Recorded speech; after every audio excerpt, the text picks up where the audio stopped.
أعوذ بالله من الشيطان الرجيم. بسم الله الرحمن الرحيم. السلام عليكم ورحمة الله وبركاته. إن الحمد لله تعالى نحمده ونستعينه ونستغفره ونعوذ بالله من شرور أنفسنا ومن سيئات أعمالنا. من يهده الله فلا مضل له ومن يضلل فلن تجد له وليا مرشدا. وأصلي وأسلم على سيدنا محمد صلى الله عليه وسلم إمام المصلحين وسيد المجاهدين وعلى آله وصحبه أجمعين. أما بعد.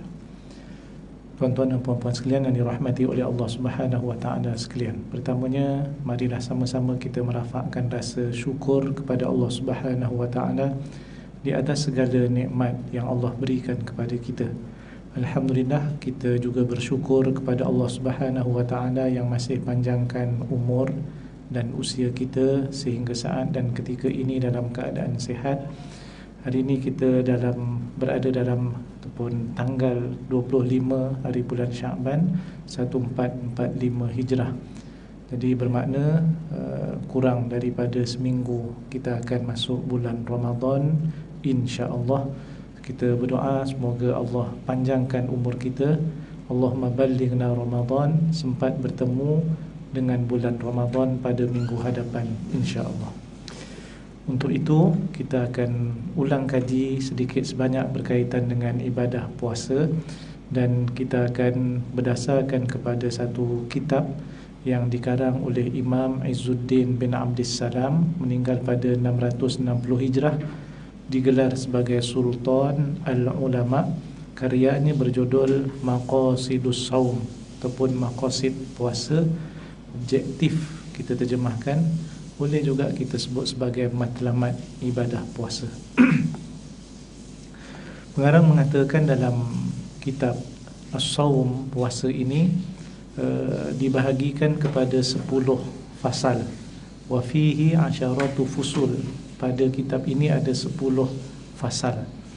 Fasal yang pertama cerita tentang kewajipan ibadah puasa, didatangkan dengan 2 dalil. Yang pertama dalil daripada Al-Quran, yang kedua dalil daripada As-Sunnah. Adapun daripada Al-Quran ayat 183 surah Al-Baqarah. A'udzubillahi minasyaitonirrajim. Ya ayyuhalladzina amanu kutiba alaikumus siyamu kama kutiba alal ladzina min qablikum la'allakum tattaqun. Wahai orang-orang yang beriman, diwajibkan ke atas kamu berpuasa sebagaimana diwajibkan ke atas orang-orang yang sebelum daripada kamu, supaya kamu bertakwa. Dalil daripada As-Sunnah, iaitu hadis sebagaimana yang ada dalam Sahih Al-Bukhari dan juga di dalam Sahih Muslim daripada Ibnu Umar radhiyallahu anhuma. Nabi bersabda, bunyal islamu ala khamsin, ala an ta'budallah wa takfura bima dunihi wa iqamis salati wa ita'iz zakati wa hajjil baiti wa shaumi ramadan. Islam itu dibina di atas 5 perkara ataupun 5 rukun. Yang pertama, menyembah Allah dan kufurkan semua yang lain daripada Allah. 2, mendirikan solat. 3, mengeluarkan zakat. 4, haji di Baitullah. Dan yang kelima, puasa pada bulan Ramadan. Jadi ayat Quran tadi menyebut secara jelas tentang diwajibkan puasa. Yang kedua, daripada hadis menyebut rukun bagi agama Islam itu 5. Satunya adalah berkaitan dengan puasa Ramadan. Kedua-duanya memberikan kita ilmu bahawa puasa dalam bulan Ramadan hukumnya adalah wajib. Fasal yang kedua, Al-Faslu Tsani, pada menyatakan fadailihi, fi fadailihi, pada menyatakan kelebihan-kelebihan puasa dalam bulan Ramadan. Pengarang menyatakan lisawmi fawaid, bagi puasa itu ada faedah-faedah. Antaranya dinyatakan raf'ud darajat, meninggikan beberapa darjat. Yang kedua, wa takfirul khati'at, menghapuskan kesalahan-kesalahan. Ketiga, wa kasrus syahawat, mematahkan ataupun menghilangkan nafsu syahwat, melemahkan nafsu syahwat. Yang seterusnya wa takthirus sadaqat, memperbanyakkan sedekah.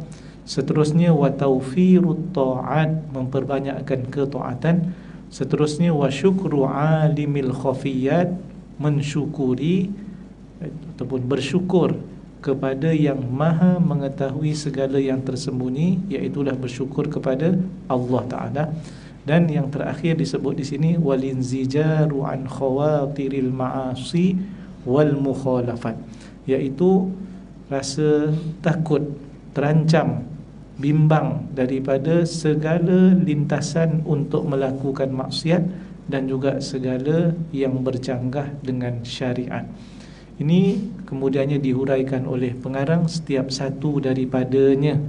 Jadi saya ambil sebahagian daripada apa yang dinyatakan daripada faedah-faedah itu, iaitu merujuk kepada berkaitan dengan diangkat beberapa darjat. Diangkat bagi orang yang berpuasa itu beberapa darjat. Pengarang datangkan banyak hadis dan kita ambil satu daripadanya, iaitulah berkaitan dengan ibadah puasa itu sendiri adalah satu ibadah yang istimewa.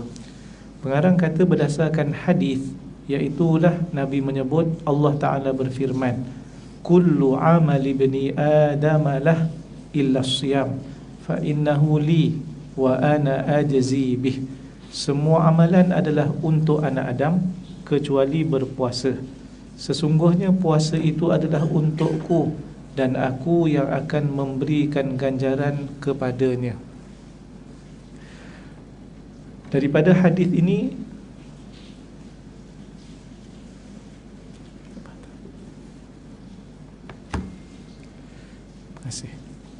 Daripada hadis ini menunjukkan bahawa ibadah puasa itu disandarkan kepada Allah Ta'ala dengan maksud Allah Ta'ala yang maha mengetahui sahaja yang akan memberikan pahala kepada orang yang berpuasa. Kerana apa? Idhafah, sandaran itu adalah sandaran idhafah kemuliaan. Maka puasa ini bila Allah Ta'ala sebut dalam sebagaimana hadis qudsi tadi, ia adalah untukku, maka ini adalah satu kemuliaan nak dibandingkan dengan ibadah-ibadah yang lain. Tambahan pula pengarang kata puasa ini tak akan masuk sifat riak, li'annahu la yadkhuluhu riak. Puasa ini jarang orang akan rasa riak dengan melakukan ibadah puasa, kerana tidak ada orang tahu kita puasa dengan sebenar-benarnya ataupun sebaliknya. Solat orang nampak, haji dan umrah orang nampak, zakat pun orang nampak, kita bayar zakat, resitnya pun kita tunjuk dekat lembaga hasil dalam negeri untuk dapat pelepasan. Jadi puasa ni tak ada resit, puasa ni tersembunyi, hanya Allah Ta'ala yang maha mengetahui, yang akan memberikan ganjaran. Seterusnya Al-Faslu Thalis, fasal yang ketiga. Fasal yang ketiga pada menyatakan adab-adabnya. Adab-adab puasa pengarang sebut ada 6 dalam kitab ini. Adab ni maknanya kita kena jaga. Ada sebahagian ulama kategorikan ia perkara sunat yang kalau dibuat dapat pahala. Jadi yang ini adalah satu fadilat, kelebihan kalau kita dapat lakukan. Sebahagian daripada yang 6 yang dicatatkan oleh pengarang itu, yang pertama adalah menjaga lidah, hifzul lisani wal jawarihi anil mukhalafah, menjaga lidah dan juga panca indera kita daripada perkara-perkara yang bercanggah dengan syariat. Puasa kita kena teruskan kewajipan solat. Jangan puasa tetapi kita tidak solat. Puasa kena jaga lidah. Jangan sampai kita puasa tetapi mengumpat, menipu, apalagi kutuk orang, buat fitnah, dan seumpamanya. Kalau kita puasa tetapi lidah tidak dijaga, puasa panca indera tidak dijaga, ini akan mengurangkan pahala puasa. Bahkan ia boleh menjadi sebab puasa kita itu ditolak oleh Allah Ta'ala. Didatangkan dengan hadis Nabi SAW, man lam yada' qawla zur wal amila bih falaysa lillahi hajatun fi ayyada'a ta'amahu wa syarabah. Siapa yang tidak meninggalkan kata-kata dusta dan mengamalkannya, Allah Ta'ala tidak berhajat kepada dia tinggalkan makan dan minum. Dia puasa tetapi menipu, Allah tidak berhajat kepada puasanya. Boleh diedarkan ni? Tak buat banyak, separuh-separuh lah, lelaki perempuan. Ini hukum hakam fiqh puasa, terjemahan dibuat oleh Jabatan Mufti. Seterusnya Nabi menyebut hadis yang lain berkaitan dengan ada orang yang berpuasa, kemungkinan yang dia dapat hanyalah lapar dan dahaga saja. Wa rubba shaimin hadzuhu min siyamihi al-ju' wal 'atash. Boleh jadi ada orang yang berpuasa, bahagiannya yang dia dapat hanyalah lapar dan dahaga. Boleh jadi, maknanya ada orang yang puasa, Nabi kata, tapi yang dia dapat hanya lapar dan dahaga. Menunjukkan apa? Ada perkara yang tidak sempurna. Dia puasa tetapi mengumpat, sebagai contoh. Dia puasa tetapi buat dosa dan juga maksiat yang lain. Jadi yang ni kena jaga. Sebab tu adabnya ketika berpuasa ini, jaga lidah, jaga panca indera kita daripada semua perkara yang bercanggah dengan syarak. Yang kedua, apakah yang disebut ataupun yang diucapkan ketika berbuka puasa? Didatangkan riwayat, ada 3 riwayat berkaitan dengan doa daripada Nabi SAW ketika berbuka. Yang pertama adalah Nabi menyebut ketika berbuka, zahabadh dhama'u wa batallatil uruqu wa thabatal ajru insyaallah. Kalau kita terjemah, telah berlalu pergilah dahaga sebab kita dapat minum. Begitu juga tekak menjadi basah, makanan masuk, minuman masuk, dan telah sabit tetaplah pahala insya-Allah. Ini doa antara yang Nabi sebutkan. Ataupun riwayat kedua, ini yang biasa kita sebut dan doa, Allahumma laka sumtu wa ala rizkika aftartu. Kalau ramai-ramai, Allahumma laka sumna wa ala rizkika aftarna. Terjemahannya, ya Allah, ya Tuhanku, untukmu kami telah berpuasa dan di atas rezekimu kami berbuka puasa. Ini riwayat kedua. Riwayat ketiga, ada ketikanya Nabi menyebut ketika berbuka puasa, alhamdulillahilladzi a'anani fasumtu wa razaqani faaftartu. Segala puji bagi Allah Ta'ala yang telah membantuku, aku dapat berpuasa. Dan segala puji bagi Allah Ta'ala yang memberi rezeki kepadaku, lalu aku dapat berbuka puasa. Jadi ini antara yang sampai kepada kita riwayat apa yang Nabi sebut ketika berbuka puasa. Seterusnya, apakah yang dimakan ketika berbuka puasa? Nak dahulukan apa? Jadi untuk ini dilihat apa yang Nabi mulakan ketika berbuka puasa. Diriwayatkan bahawa kana yafturu qabla an yusalliya ala rutabat fa illam yakun fatamarat fa illam yakun hasa huswatin min ma. Adalah baginda SAW itu berbuka sebelum daripada solat, maknanya sebelum solat maghrib, ala rutabat. Nabi berbuka dengan beberapa biji rutab. Rutab ini adalah kurma yang basah. Basah kerana dia masih fresh lah, basah. Yang kedua, sekiranya Nabi tak berjumpa dengan rutab, maka Nabi akan makan beberapa biji tamar. Tamar ini adalah kurma yang telah kering. Istilah Arabnya adalah tamar. Seterusnya, kalau tak jumpa juga, rutab tidak ada, tamar tidak ada, maka Nabi akan meneguk beberapa kali air. Jadi minum air yang ketiga. Seterusnya, yang berikutnya adalah adab yang berikutnya, melambatkan bersahur dan menyegerakan berbuka puasa apabila masuk waktunya. Berkaitan dengan kedua-dua perkara ini, ada kelebihan yang Nabi sebut.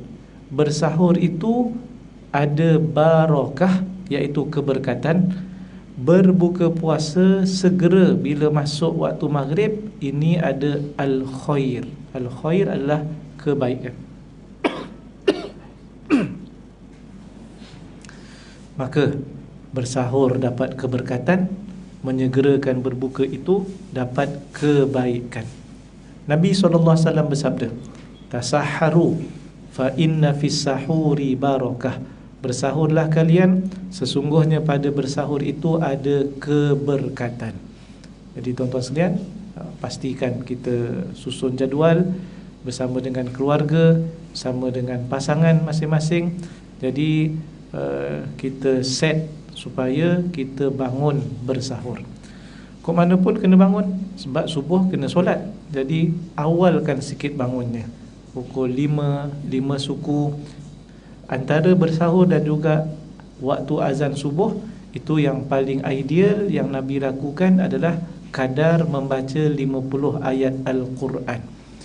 Kadar 50 ayat Quran bila dibaca ini lebih kurang 15 ataupun 10 minit. Jadi itulah yang di Malaysia ada waktu imsak, 10 minit sebelum daripada azan subuh. Bagaimana kalau sekiranya Ustaz, saya bangun-bangun tinggal 5 minit, memang dah waktu imsak ni, boleh tak makan? Jawapannya boleh. Kadar yang sesuai dengan 5 minit, kalau boleh tolakkan 1 minit ataupun 2 minit, supaya kita nanti yakin kita masih dalam waktu yang dibenarkan makan dan minum. Jadi mungkin kalau dah tinggal 5 minit tu, yang paling sesuai makan tamar je lah. Makan tamar, minum air.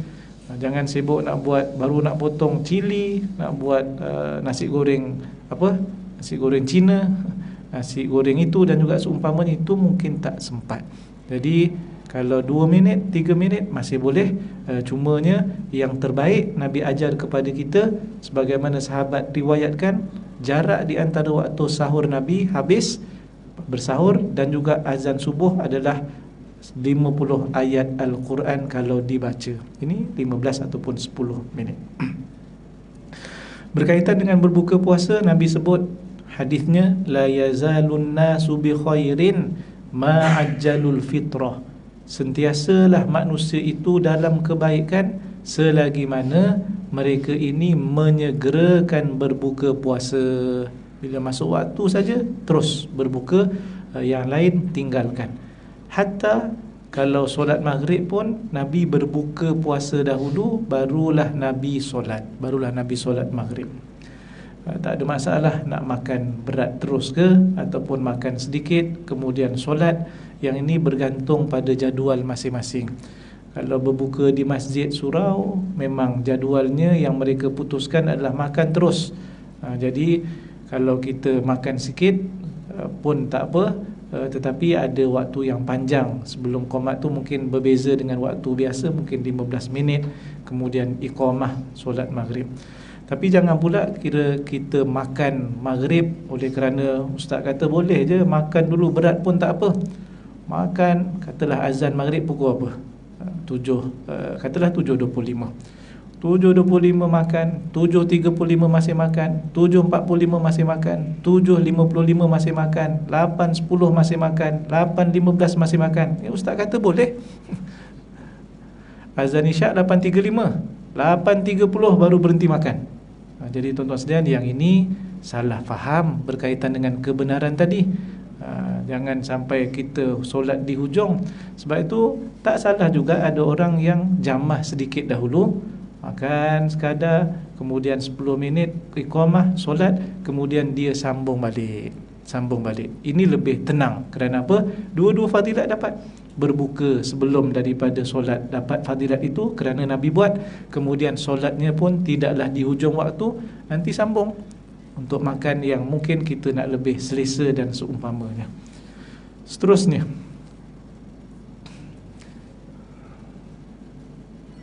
Al-faslur rabi', fasal yang keempat, fima yujtanabu fih, perkara-perkara yang perlu dielakkan, ditinggalkan atau dijauhkan. Ada banyak perkara, sebahagiannya. Yang pertama adalah berbekam, al-hijamah. Cerita perlu ditinggalkan berbekam ini siang hari Ramadan ketika berpuasa. Jadi kalau malam tak ada masalah, itu bukan waktu berpuasa. Ceritanya adalah ketika puasa pada siang hari Ramadan. Betul, Nabi SAW berbekam dan Nabi berpuasa dan Nabi sempurnakan puasa. Ini menunjukkan berbekam tidak membatalkan puasa. Tapi kenapa dalam mazhab Syafi'i sebagaimana disebut oleh Imam Izzuddin bin Abdissalam ini perlu ditinggalkan? Imam Izzuddin telah datangkan satu riwayat athar daripada seorang sahabat Nabi bernama Anas. Ditanya Anas ibn Malik, ada orang tanya dia, akuntum takrahunal hijamata lis-shaim, adakah kamu memakruhkan berbekam kepada orang berpuasa? Dijawab oleh Anas, la illa min ajli dha'fi, tidak, melainkan kerana berbekam itu menyebabkan lemah badan. Jadi tidak, melainkan, maknanya memang hendaklah dijauhkanlah kerana berbekam itu melemahkan badan.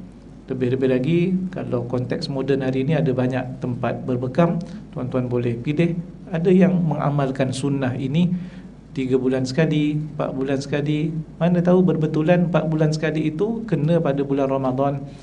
Jadi dalam mazhab Syafi'i elakkan, maknanya kena buat jadual barulah, mungkin bulan Syawal.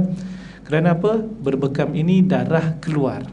Bila darah banyak keluar, lagi-lagi kalau kita ambil yang mungkin berapa cup, 12 cup, ada yang 18, ada yang 22, ada yang 24, daripada kepala ni sampai kaki, semua sekali tu. Kalau kiri kanan 12 kali 2, 24 tempat. Lagi banyak darah akan keluar dan ini melemahkan. Biasanya bila berbekam kita akan rasa lapar, kita nak makan. Jadi macam mana kalau tengah puasa? Sebab itulah disuruh untuk elakkan, tak batal, tetapi elakkan kerana ia boleh membawa kepada lemah. Yang kedua yang perlu dielakkan adalah kucup ataupun cium pasangan masing-masing, suami isteri. Jadi Rasulullah kucup isterinya, nak pergi masjid, nak keluar, ini sebagai satu tanda kasih dan sayang. Tetapi Aisyah radhiyallahu anha kata Rasulullah itu seorang yang boleh kawal dirinya. Kalau kucup pun maknanya tidak, maknanya menyebabkan nafsunya, maknanya naik ataupun terangsang. Adapun kita ni yang bukan Nabi, yang bukan Rasul, yang ini biasanya akan menaikkan nafsu. Bila naikkan nafsu, nanti ada keinginan untuk bersama dengan pasangan, sedangkan bersama dengan pasangan nanti akan merosakkan puasa. Jadi sebab itu dielakkan, hendaklah dijauhkan. Nanti lepas maghrib ataupun sebelum pada subuh tu, yang ini buat jamak terus, kucup untuk siang hari, itu tak ada masalah. Siang hari ini puasa. Kita ini bukan sahaja nak didik nafsu kita, nafsu makan dan minum, tetapi didik nafsu syahwat kita supaya tunduk dan patuh kepada perintah Allah Subhanahu wa taala. Seterusnya, berkumur-kumur ketika wuduk dengan berlebih-lebihan. Jadi kalau berlebih-lebihan inilah yang menyebabkan makruh dan hendaklah ditinggalkan kerana ditakuti akan tertelan. Waktu ini berkumur-kumur dengan berlebih-lebihan yang menyebabkan tertelan yang tidak sengaja tadi tetap akan membatalkan puasa. Dia tak boleh kata saya terlah tertelan berapa banyak air, adalah 5 kali kumur-kumur. Itu bukan tertelan, tuan-tuan sekalian, itu menelan. Yang kedua, sikit pun kerana perbuatan yang sengaja, iaitu berkumur berlebih-lebihan. Makan dan minum yang tidak membatalkan ini satu saja, iaitu kalau terlupa. Dia terlupa bahawa dia sedang berpuasa, lalu dia makan dan minum. Banyak mana pun yang dia makan dan minum, asalkan saja sebabnya adalah terlupa yang dia sedang berpuasa, maka yang ini tidak batal. Sebab itu Nabi sebut dalam hadis, man nasiya wa huwa shaimun fa akala aw syariba falyutimma shaumah. Siapa yang lupa dia sedang berpuasa, lalu dia makan dan minum, maka Nabi kata teruskan, sempurnakan puasanya. Sesungguhnya yang beri dia makan dan yang beri dia minum adalah Allah Ta'ala. Itu rezeki bagi orang yang terlupa. Tapi kalau tertelan, tak sengaja tadi, dengan sebab perbuatan berkumur-kumur yang berlebih-lebihan, maka yang ini membatalkan puasa.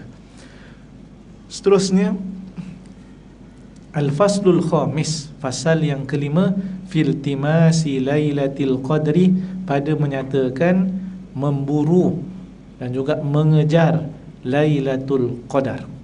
Pengarang menyebut Lailatul Qadar ini adalah Lailatun Syarifah. Ia adalah malam yang mulia. Allah Ta'ala lebihkan malam Al-Qadar itu lebih daripada 1000 bulan yang lain yang tidak ada Lailatul Qadar padanya. Yang ini mungkin kita teringat ayat Quran daripada surah Al-Qadar. Allah Ta'ala berfirman, Lailatul Qadri khairum min alfi syahr. Lailatul Qadar itu lebih baik daripada 1000 bulan. Jadi 1000 bulan ini satu angka yang besar. Kalau kita darab jadikan tahun, 1000 bulan itu lebih kurang 83 tahun, 3 ataupun 4 bulan. Kita boleh kira tuan-tuan sekalian. Umur kita banyak mana? Dalam konteks sekarang, saudara kita, pak saudara kita, mungkin adik kita, keluarga kita, itu lebih kurang 60, 70, sedikit saja yang melepasi. Majoritinya dalam usia itu. Bahkan Nabi SAW sendiri wafat ketika berumur 63 tahun. Jadi kalau dapat fadilat Lailatul Qadar 83 tahun itu untuk sekali dapat, maka itu satu rezeki yang cukup, maknanya berharga. Tahun depan kita cari lagi 83 tahun yang lain, tuan-tuan sekalian, maka inilah yang menjadikan ia mesti untuk diburu, untuk dikejar bersungguh-sungguh.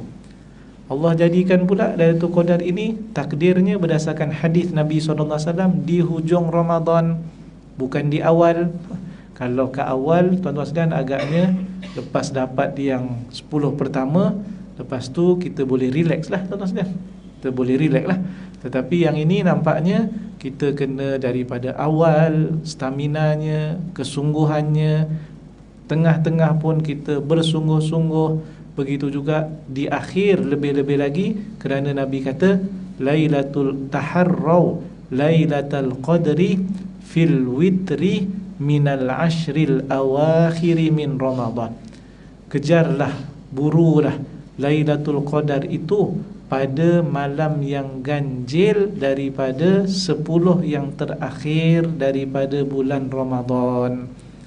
Jadi untunglah bila baca hadis ini kita dapat ilmu yang yakin, hadisnya sahih. Maka daripada kita tak tahu, kalau hanya diketahui Lailatul Qadar itu akan ada pada satu malam dalam setahun, yang ni jenuh kita, tuan-tuan sekalian. Tiap-tiap malam lah kita kena pulun. Tetapi bila ia hanya dikhususkan dalam bulan Ramadan, maknanya kita boleh fokus. Bulan-bulan lain maknanya tak ada. Lailatul Qadar ini hanya dalam bulan Ramadan. Itu pun dengan rahmat Allah Ta'ala, Nabi sebut ia pada 10 yang terakhir. Jadi 1 hingga 20 maknanya tak perlu fokus lagi, itu buat macam biasa. Tetapi 10 yang terakhir bersungguh-sungguhlah kita. Kemudian dengan rahmat Allah Ta'ala juga, Nabi sebut dalam hadis ia pada malam yang ganjil. Jadi tinggal berapa malam? Tinggal 5 malam sahaja. Malam 21 atau malam 23 atau malam 25 atau malam 27 atau malam 29. Daripada setahun ada 365 hari. Tahun ni tahun lompat, 366 hari. Sekarang ni tinggal 5 hari ataupun 5 malam saja yang boleh kita fokus. Maknanya semua orang ada harapan dan semua orang ada kebarangkalian yang sama. Tinggal lagi usaha yang ini berbeza-beza di antara seorang dengan seorang yang lain. Maka dengan ilmu, dengan sebab rahmat Allah Ta'ala dah bagi tahu, Nabi bagi tahu ada 5 malam saja, rasa-rasanya semua daripada kita perlu untuk berusaha bersungguh-sungguh untuk dapat Lailatul Qadar. Para ulama kata sampai kepada ayat Al-Quran dalam surah Al-Qadar tadi, salah satu ayatnya adalah tanazzalul malaikatu warruhu fiha biizni rabbihim min kulli amrin salam hiya hatta matla'il fajr. Pada malam itu para malaikat, termasuk juga malaikat Jibril, Ar-Ruh adalah malaikat Jibril, turun dan mengucapkan salam sehinggalah waktu fajar. Imam Izzuddin bin Abdus Salam di awal-awal kitab ini menghuraikan hadis ini, menghuraikan ayat ini dengan maksud tanazzalul malaikatu warruh fi hadhil lailah fayusallimuna 'alal mutahajjidin. Para malaikat, juga malaikat Jibril akan turun pada malam ini dan akan mengucapkan salam kepada orang-orang yang bertahajud. Jadi maknanya kalau ambil huraian tafsiran ini, maka yang akan dapat rezeki salam daripada para malaikat. Begitu juga dengan Jibril adalah orang yang solat tahajud, qiyamul lail. Solat tahajud ini satu nama bagi solat apa-apa saja pada waktu malam selepas daripada tidur. Namanya tak khusus. Apa-apa solat waktu malam qiyamul lail, itulah dia tahajud. Al-Quran menyebut wa minal laili fatahajjad bihi nafilatan laka asa ayyab'athaka rabbuka maqaman mahmudah. Dan daripada waktu malam itu satu juzuk daripadanya, wa minal lail, satu juzuk daripadanya, ambil sikit daripada malam itu, kita berehat, kita tidur, cuma peruntukkan sebahagian daripadanya. Allah Ta'ala kata fatahajjad bihi nafilatan lak, tinggalkan tempat tidur, bangunlah daripada tidur, tinggalkan tilam, tinggalkan katil, iaitu buat ibadah. Untuk apa? Sebagai satu yang tambahan, nafilatan lak, satu tambahan yang hukumnya adalah sunat, tak wajib, dia tambahan. Siapa nak buat silakan, tapi fadilatnya besar. Maka sebab itu, asalkan saja kita bangun daripada tidur, kita buat ibadah, khususnya solat, maka itu dipanggil tahajud. Kenapa dilebihkan orang yang solat? Kerana sebenarnya boleh saja kita berzikir, boleh saja kita berdoa, boleh saja kita bertasbih, boleh saja kita baca Quran.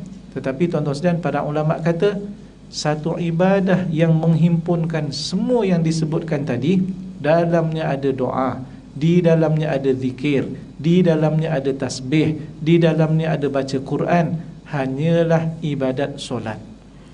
Dalam solat ada baca Fatihah, ada baca surah, itu baca Quran. Dalam solat ketika rukuk, subhana rabbiyal azim wa bihamdih. Ketika sujud, subhana rabbiyal a'la wa bihamdih, itu tasbih. Sami Allahu liman hamidah, ini tahmid. Begitu juga dengan apa lagi? Doa. Kalau kunut ada doa. Begitu juga dalam surah Al-Fatihah itu sebahagiannya separuh yang pertama, separuh yang kedua bermula daripada ihdinas siratal mustaqim, itu juga doa. Jadi himpunan semua itu ada dalam satu ibadah yang namanya solat. Sebab itu bila sebut tahajud, ia lebih merujuk kepada ibadat solat tanpa ditentukan solatnya solat apa. Yang penting solat. Solat sunat mutlak, itu tahajud. Kalau kita nak buat, ada yang kata nak buat solat sunat taubah, itu juga boleh jadi tahajud. Kita nak buat solat sunat hajat, boleh jadi juga itu tahajud. Solat sunat tasbih, itu pun boleh kita kata tahajud.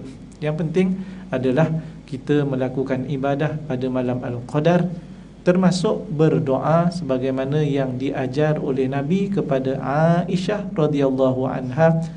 Aisyah tanya, kalau malam itu berbetulan dengan Lailatul Qadar, apakah yang perlu dilakukan? Nabi ajar kepada Aisyah berdoa, Allahumma innaka afuwun tuhibbul afwa fa'fu anni.